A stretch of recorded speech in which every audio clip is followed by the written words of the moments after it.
কেউ যদি কোরবানির সামর্থ্য না থাকে, আলহামদুলিল্লাহ আমার পকেটে 18,000 টাকা এখনো আছে, আমি আপনাকে টাকা দিয়ে দিব। কিন্তু মেয়ের বাড়ি থেকে ছেলে কোরবান দিবে, এই কোরবানি হবে কি হবে না? কোরবানির টাকা যদি কোনো বাবার উপর খরচ না হয়, সন্তান টাকা দিয়ে কোরবানি হবে? তো বাবার টাকা তুই সন্তান দিলে কোরবানি না হয়, তুমি নিয়ে এত ফকিন্নি কেন হয়ে গেলা? সে কি ফকিন্নি না? এর চেয়ে বড় নিরীহ ফকিন্নি আর কেউ আছে? ভাই আপনারা কথা বলতে হবে তো, আমি কি মিথ্যা বলতেছি কথা বলি? কোরবানি আরেকজনের মেয়ের বাড়ি থেকে আনি দিতে হবে, এই কোরবানি কি দরকার আছে? সামর্থ্য না থাকলে আমি এটাও বলতেছি, একটা ছাগল কোরবানি দেওয়ার টাকা আমার পকেটে এখনো আছে।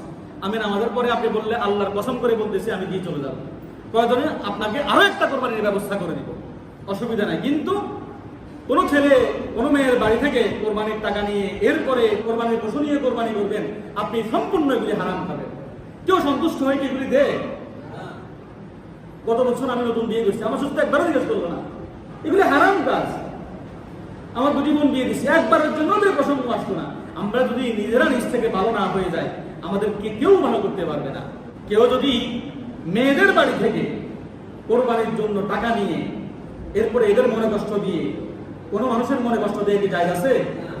ইজাউল মুসলিমে হারামুন ওয়া কিতালুহু কুফরুন।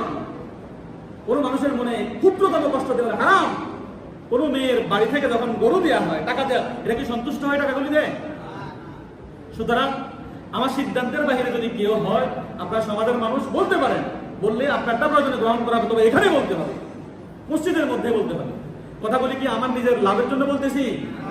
এগুলা কি ভালো কাজ? মুসলিমদের এই অধপতনের জন্য মূল কারণ হচ্ছে এই সমস্ত হিন্দুয়ানি অপসংস্কার।